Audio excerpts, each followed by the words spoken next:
Are you over the age of 55, yet feel like you're just getting started? What if I told you that self-care can help us build a life that we thrive in, not just survive at this next chapter of our lives?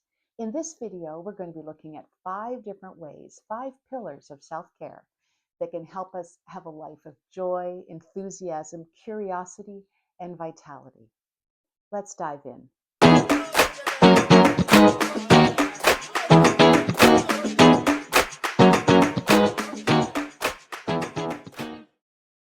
Hi, I'm Patricia, and welcome to A Balanced Life. In this video, we're going to be looking at the ways that self-care, and there are 5 specific pillars we're going to be looking at together, but 5 ways that self-care can help us build this next chapter of our lives with intention. What is the life that we want to be leading now? What is it that we want our future to look like? You know, there's a lot that we don't have control over in this world. But the things that we do have a choice about, the things that affect us specifically, our physical health, our mental health, and our emotional health, are there ways that we can reflect on and then tools that we can bring into our lives that are going to help us live the life that we want as we move forward? The first one is reframing what we think our future is. This really, for me, starts with reflection. I mean, I was surprised as anybody when I actually reached the age of 55, and I'm older than 55 now. And I remember actually when I turned 50, being a little bit shocked by the number, but also still feeling so much energy of a younger person, whatever younger means. But I certainly felt the way I did when in my 30s and 40s. Frankly, my physical health had not changed much. I will say, though, as I've aged through my 50s and curbing on to the 60s, I am surprised that, bouncing back doesn't happen as quickly. And, maybe things like balance and how I'm actually able to move physically in the world is shifting. And that a lot of it I know is about genetics, but some of it is lifestyle too. And so I've had to shift my thinking around self care, certainly around my physical self care. My emotional and my mental health care has self care has also changed as well. You know, we're at a time of loss, maybe. We're at a time of growth.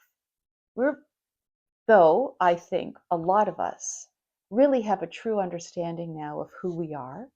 We've lived this life, we've made some mistakes, we've made some great choices.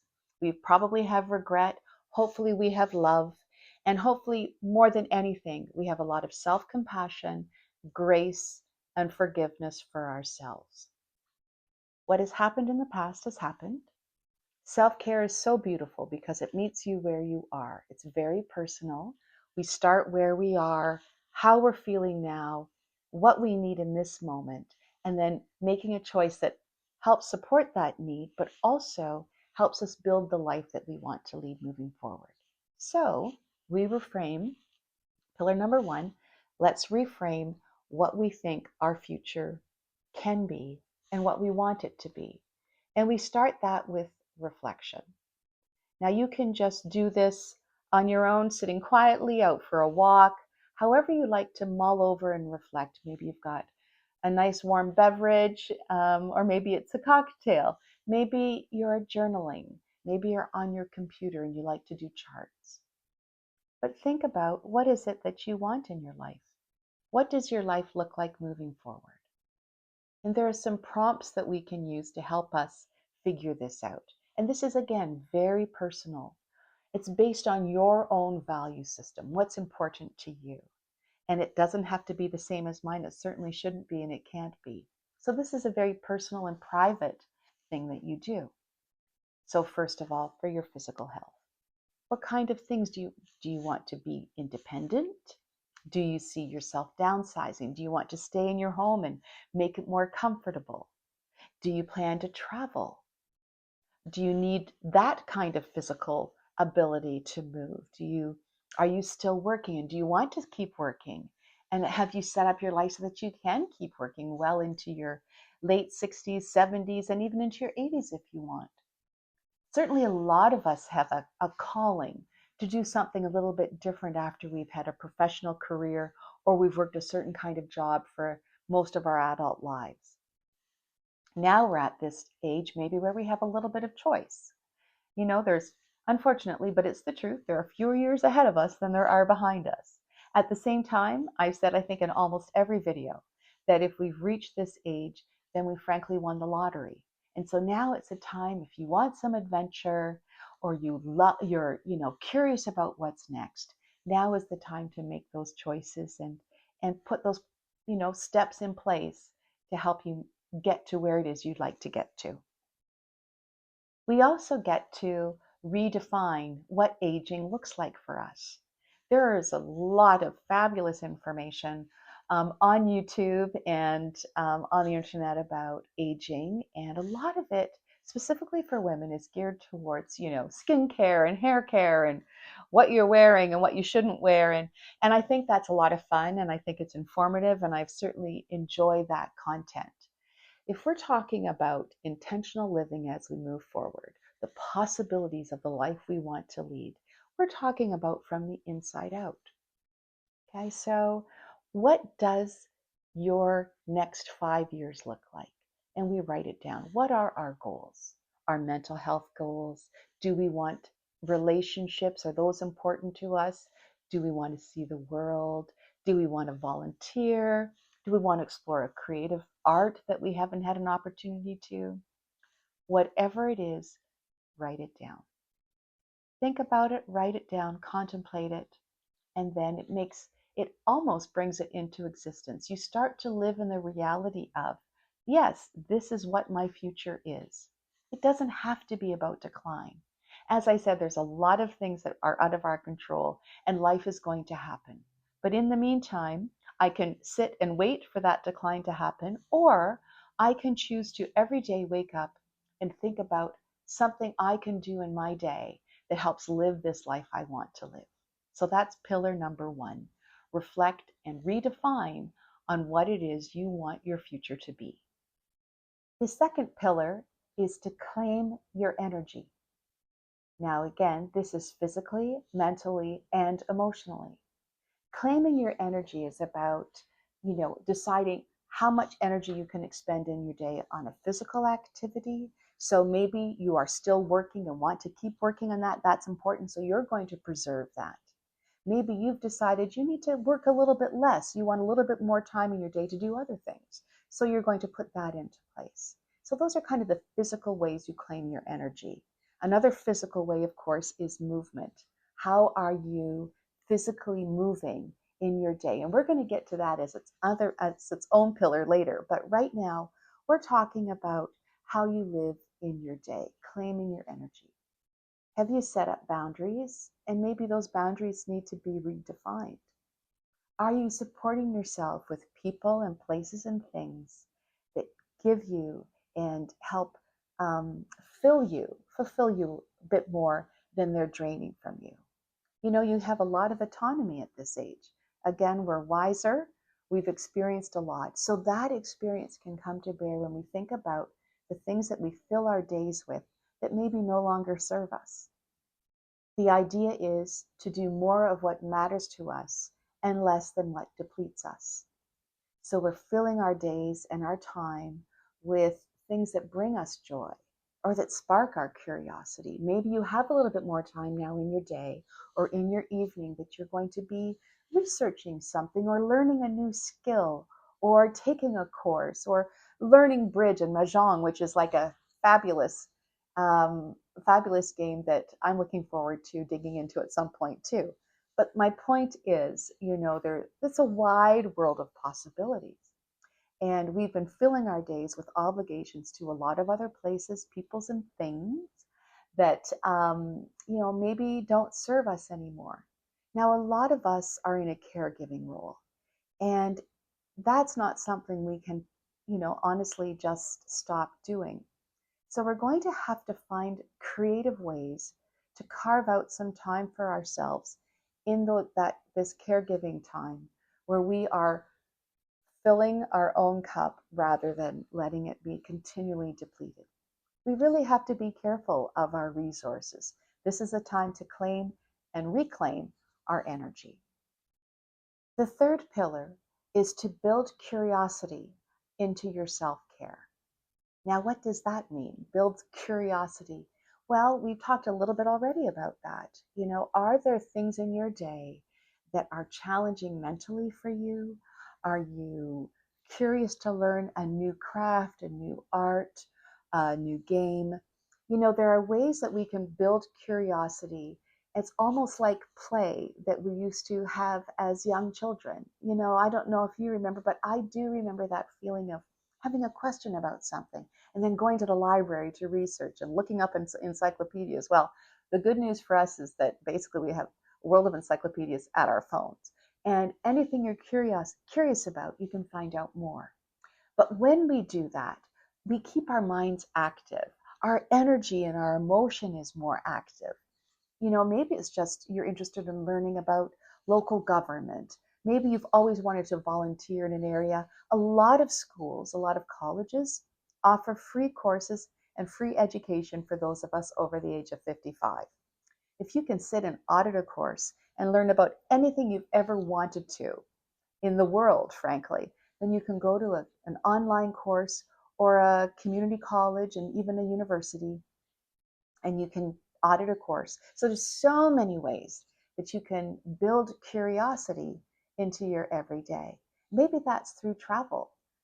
Travel is an exciting way to learn about new people and new cultures, traditions. And it doesn't have to be international travel. It can be up into the mountains, over to the lake, whatever it is, wherever you are. There's a museum nearby. Maybe the library still has activities and group filled activities and learning opportunities that you can join in and be a part of. But keeping your curiosity active and alive.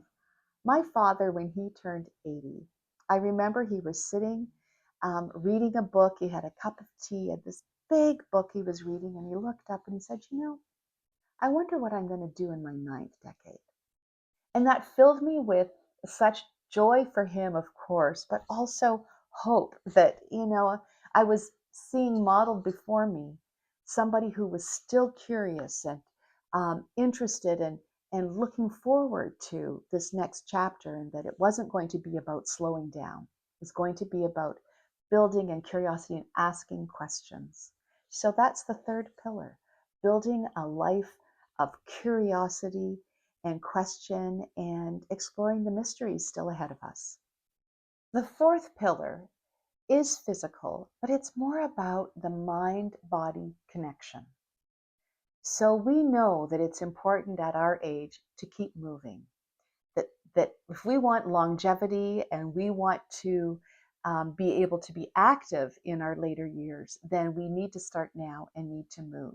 But there's something about the mind-body connection that takes it just even a little bit deeper. And it's about finding joy in the movement today. So earlier in the video, we talked about how, we want to be making choices that meet our needs now, but that also have a long-term effect and a long-term benefit that we're going to realize down the road. And nothing is truer than with our physical health. But in this moment, am I enjoying the movement practice that I'm doing? I'm somebody who likes to, I do want to move every day. I just find it difficult to do the same thing every day, but I do know I have to move. And I've recently been doing a lot of yoga because that incorporates some strength training and balance training, which I specifically need. And there's also breath work involved. So there's a mindfulness to it. And when I slow down and do any kind of breath work, whether it's with yoga or whether it's with meditation or just honestly with my first cup of coffee in the morning, I sit and I'm just thoroughly enjoying and I'm aware of the experience that I'm having. That's a mind-body connection. Bringing that awareness and that sense of calm and peace and intention to our physical movement, even if it's something as simple as standing at the door and looking outside while I have that first sip of coffee. I am aligning my physical self with my mental and emotional self. When we're younger and in our very busy, active years of maybe raising children, maybe being in relationships, working full time and volunteering and having friend groups and all sorts of obligations that are around us. We can just be doers, right? Rather than human beings, we're human doers. And we're just kind of moving from one thing to the next, crashing at night, waking up and doing it all again. Well, at this age, we hopefully have a little bit more time and awareness that that does not serve us well. So if I can be more mindful with my movements and have that body and mind connection, that actually has a positive effect on me emotionally as well. I find great joy in the intention of moving. And I do need to keep my heart rate up. I do need to do some strength training, and certainly that's important for longevity and my long-term health and wellness. But today, right now, I need to be also regulating and having that sense of calm and peace. And that, frankly, brings me a lot of joy. The other thing is that at our age, we've learned to know ourselves physically and we know our limitations. And again, when we're younger, we can feel it's important to push those. But as we age, we have to understand that rest is also restorative. What are your physical limitations, and have you set up clear boundaries around those? I've pushed myself too hard in the past, and I've, frankly had to pay the consequences for that. I'm learning now to better understand my body. I still do want to be working at my limits. I don't want to quiet myself physically out of fear. It's just the opposite. I know my capabilities, I know my capacity, and I want to continue to work at that. It's restorative to look after yourself and to get the proper amount of rest. You don't have to be punishing, anymore. Self-care doesn't necessarily, and it's not supposed to hurt, right? It is just meant to, again, support the life that we want to live. So making sure that every day you're mindfully thinking about how you move in this world and bringing some intention to your movement can have a beautiful benefit in the moment and also support the long-term life we want to live. The fifth pillar is a culmination of the previous four, and that is purposely redesigning and redefining the life that you want. We've kind of come full circle in this conversation because that's really where we started. But now that we've had a chance to honestly reflect on these four different pillars, now that we're at the fifth, what does this next chapter look like? We are allowed to want more. We are allowed to want it to be different. We're allowed to make unexpected choices that may not make sense to anybody else. But we know ourselves. We know what keeps us safe, but we also know what build on this foundation that we have, what is possible for us. And you know what? We may not achieve all our goals. That's life, and we know that already too.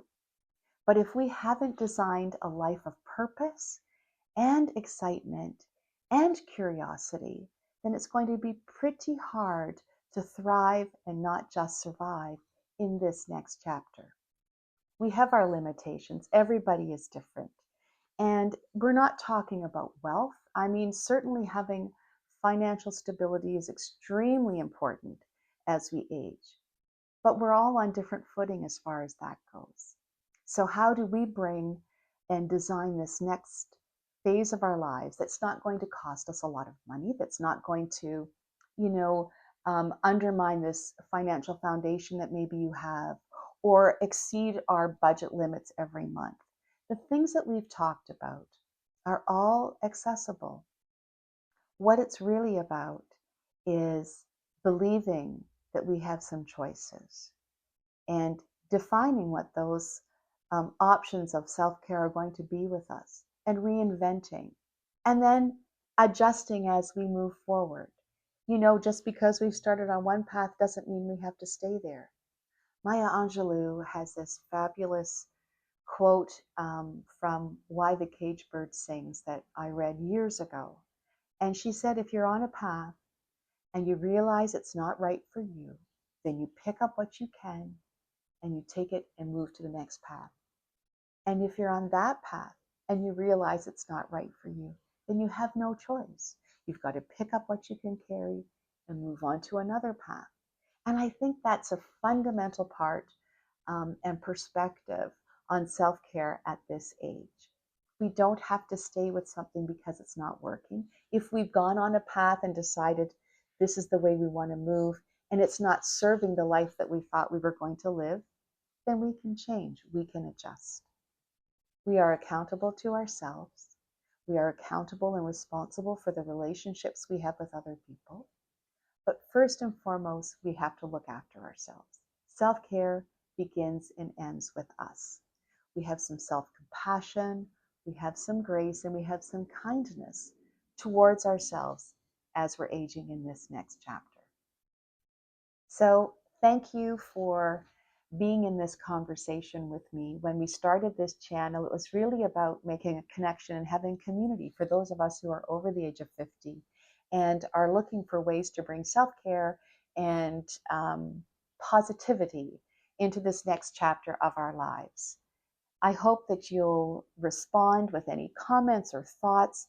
Please like and subscribe. Really, this is meant to be a community where we share ideas and reflections.